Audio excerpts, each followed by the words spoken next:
Irmãos, eu fiquei procurando qual texto eu iria usar para uma mensagem que tem tanta profundidade. Agora, de última hora aqui, eu decidi qual será o texto. Tem muitas opções de texto, porque o assunto é extremamente importante. É um assunto que direciona entre a salvação ou não. E nós vamos entender por quê. Vamos lá. Mateus 27, 3. E sucedeu que Judas, seu traidor, ao ver que Jesus havia sido condenado, sentiu terrível remorso e procurou devolver aos chefes dos sacerdotes e aos anciãos as 30 moedas de prata e declarou: pequei, pois traz sangue inocente. Mas eles alegaram: o que temos a ver com isso? Essa é tua questão. Judas atirou então as moedas de prata dentro do templo e, abandonando aquele lugar, foi enforcar e enforcou-se. Entretanto, os chefes dos sacerdotes ajuntaram as moedas e comentaram: é contra a lei depositarmos esse dinheiro no cofre das ofertas, pois foi obtido a preço de sangue. Mas concordaram em usar aquelas moedas de prata para comprar o campo do oleiro, formar ali um cemitério para estrangeiros. Por esse motivo, ele se chama Campo de Sangue até esses dias. E assim se cumpriu o que fora anunciado pelo profeta Jeremias. Então, eles tomaram as 30 moedas de prata, o valor que lhe atribuíram os filhos de Israel, e as usaram para comprar o campo do oleiro, assim como o Senhor me havia indicado. Vamos orar. Senhor, nós clamamos pelo poder e a vida que há no sangue de Jesus. Perdoa, Senhor, os nossos pecados. Meu Deus, tem misericórdia de nós. Seja conosco, Pai, nos abençoe nessa mensagem, que nós possamos entender o propósito do Senhor e que aquilo que o Senhor preparou para essa tarde possa alcançar os corações, aqueles corações já convertidos e também, principalmente, aqueles corações que não estão abertos ao Senhor, mas que pela ação do Espírito Santo, pela palavra do Senhor, trazida pelo vídeo, pela rádio, o Senhor possa alcançar e abrir por dentro, cada um possa abrir por dentro o seu coração, para que o Senhor possa entrar e fazer a obra. Nós louvamos o teu nome, ó Pai, te glorificamos e oramos em nome de Jesus. Amém. Irmãos, é uma história muito complexa, porque Jesus já sabia que seria traído. Jesus já sabia. Desde a eternidade passada, né, ele teria que morrer, e morrer como? Por aquilo que os homens têm de pior, né, que é a maldade, que é a traição, que é aquilo que levanta cobiça. Então, vários são os textos, né, para mostrar que Jesus deu todas as oportunidades para que Judas se acertasse. Assim como o Senhor dá para você todas as oportunidades para que você se acerte com Ele, para que você mantenha no caminho, porque não é só acertar não, viu, meu irmão? Manter no caminho é muito importante, porque o inimigo tenta e atenta todo o tempo para que possamos cair, né? Por isso temos que estar firmes, porque é perigoso demais. Quem está de pé, cuidado para que não caia, porque levantar não é fácil, né? Ainda mais perante os homens. Então são vários textos. Nós vemos ali, quando Judas foi trair Jesus, que ele leva ali Malco, que era um dos estudantes para sacerdote, junto com a guarda do palácio, e ali ele traz Jesus com um beijo. Irmãos, Jesus fala com ele: aqui vens, amigo. Aqui vens, amigo. Jesus não perdeu a sua essência. Judas estava corroído por pensamentos terríveis, né? Queria colocar Eu já ouvi até, tem um livro que chama Eu, Judas, da Taylor Caldwell, a mesma que escreveu O Médico de Homens e Almas.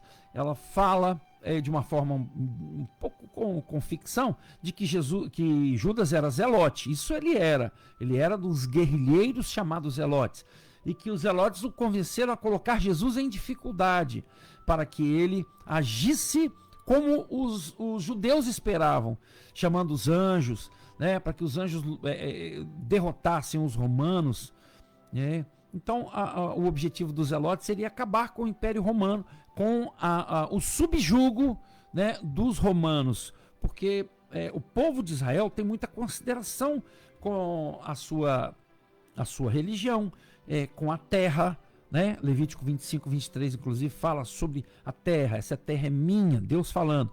Sois apenas peregrinos nela comigo, né? É uma terra especial, é um povo especial para Deus. Zacarias 2:8, Israel é a menina dos olhos de Deus. Então, é uma terra muito especial, e eles são zelosos com a terra, são zelosos com o judaísmo, e Roma estava dominando Israel. Então, de toda forma, eles queriam sair desse subjugo imposto pelo Império Romano. E naquele momento ali, Judas, que era muito voltado para o dinheiro, era ganancioso, né? A palavra do Senhor diz até em João 12, de 4 a 6, mas Judas Iscariotes, o discípulo que ia trair Jesus, disse: este perfume vale mais de 300 moedas de prata.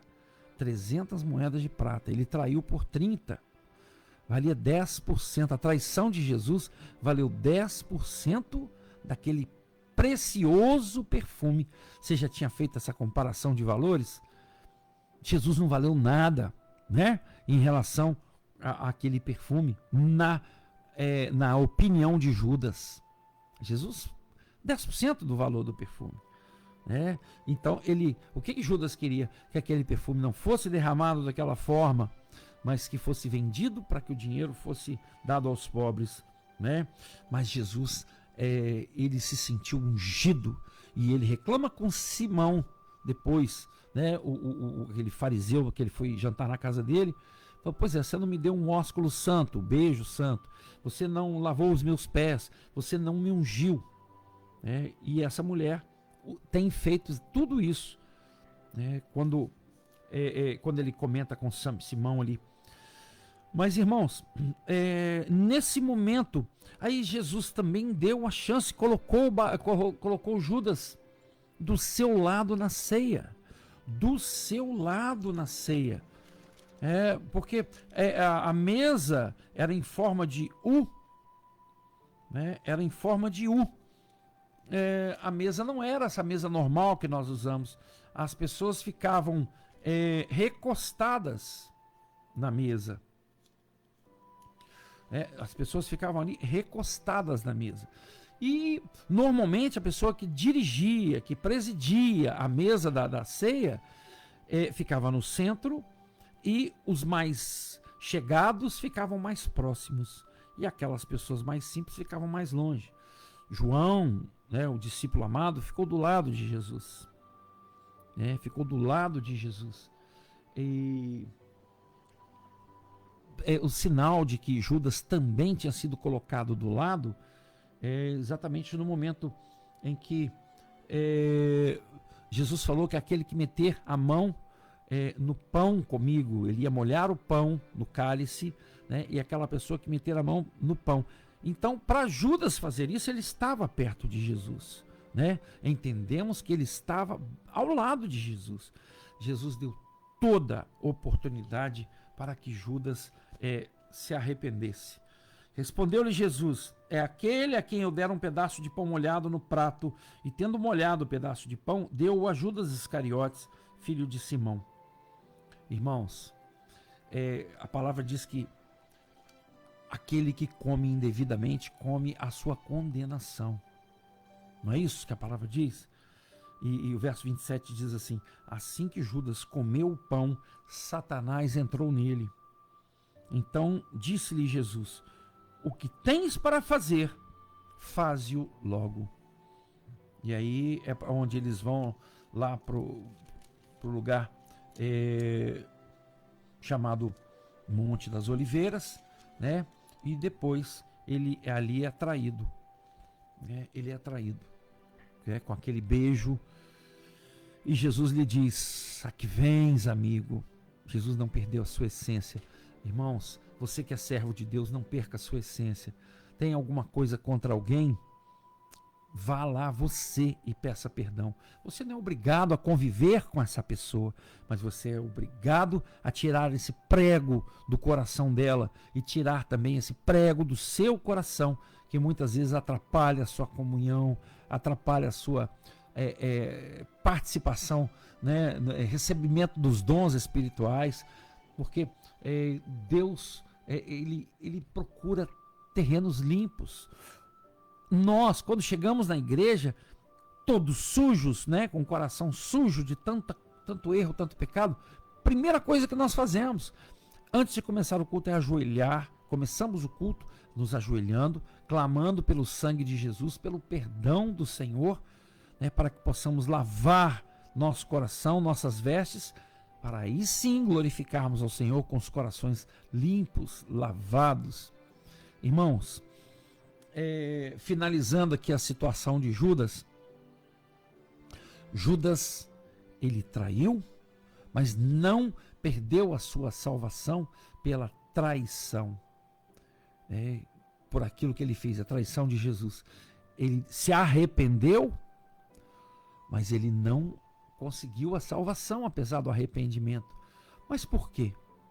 Porque ele não pediu perdão, ele reteve o perdão. Portanto, irmãos, se você fez alguma coisa errada, se arrependeu, vá e peça perdão. Porque Judas deixou de estar hoje na eternidade, no céu, como o próprio Senhor diz na palavra, porque ele não pediu perdão. Se ele tivesse pedido perdão, certamente Jesus teria perdoado, meu irmão. Certamente Jesus teria perdoado. Não se cumpriria o projeto, né, de Deus completamente, né? Porque ali ficou essa marca para nós, um exemplo do que não fazer. Não é verdade? A vida de Judas, ele viveu ao lado de Jesus, né? Viu os milagres, viu as ações de Jesus, as maravilhas, mas ele não se comoveu, não se converteu. Não se converteu, não permitiu que o Espírito Santo entrasse nele. Lembrando que nesse período aqui não havia tido ainda o Pentecostes, o Espírito Santo não havia sido derramado para todo mundo. Havia ações do Espírito Santo, como Jesus fala com Pedro: Pedro, você disse isso movido pelo Espírito Santo. Simão Bar Jonas, né? Então, irmãos, que nós possamos entender a necessidade de meditar em tudo que fazemos. E se nós entendermos que erramos, e a maioria das vezes os nossos erros são muito evidentes para nós mesmos, sabemos que erramos, que nós possamos nos arrepender, pedir perdão, né? A palavra diz em Mateus, acho que 5, se alguém tem alguma coisa contra você, deixa a sua oferta de lado. Vá até essa pessoa, vá até ela, peça perdão. Não é ela vir até você, não é esperar que ela venha até você. Porque, olha só, a palavra é muito clara. Se alguém tem alguma coisa contra você, vá você até ela. Você é um servo do Senhor, você precisa testemunhar com toda a condição, você precisa testemunhar de todas as formas, profundamente fazer diferente do que o mundo faz, porque fazer como o mundo faz, isso é muito fácil, todo mundo faz isso, né? Todo mundo fala: não, eu vou esperar fulano vir me pedir perdão, né? Vou esperar o fulano pedir perdão. Mas o servo do Senhor, na humildade do exemplo de Jesus, ele busca a reconciliação para que aquela mancha seja apagada, aquele pecado seja extirpado e o exemplo fique, porque são passos do que Jesus faria, do que Jesus fez, toda a oportunidade que Jesus deu para Judas, para que ele pudesse entender qual era o caminho certo a fazer, a tomar. Mesmo assim, ele não o fez, né? E que nós possamos entender isso, para que não nos percamos na direção de uma tão grande salvação que o Senhor tem para nós.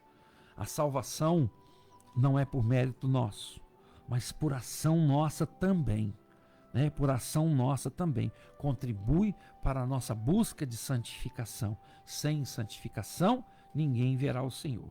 A nossa salvação é pela graça, é de graça e pela graça, mas nós precisamos estar em ação, ação de obras, fazer a obra do Senhor com o exemplo que Ele nos deu, da forma que Ele nos deu, nos deixou todos os exemplos e condições. Que assim seja nas nossas vidas. Não retenha perdão para ninguém. E se alguém tem alguma coisa contra você, procure essa pessoa, se reconcilie com ela, abra o seu coração. Não precisa conviver com ela, mas não pode o servo de Deus ter alguém aborrecido com ele, olhando para ele torto, falando: aquele ali fala que é um servo de Deus, mas ele me aborreceu. Não, seja diferente, né? Nós não somos melhores do que ninguém no mundo, mas somos diferentes e precisamos fazer a diferença. Louvado seja o nome do Senhor, porque nós servimos a um Deus que tem um grande amor. Vamos ouvir esse louvor: o grande amor do meu Senhor.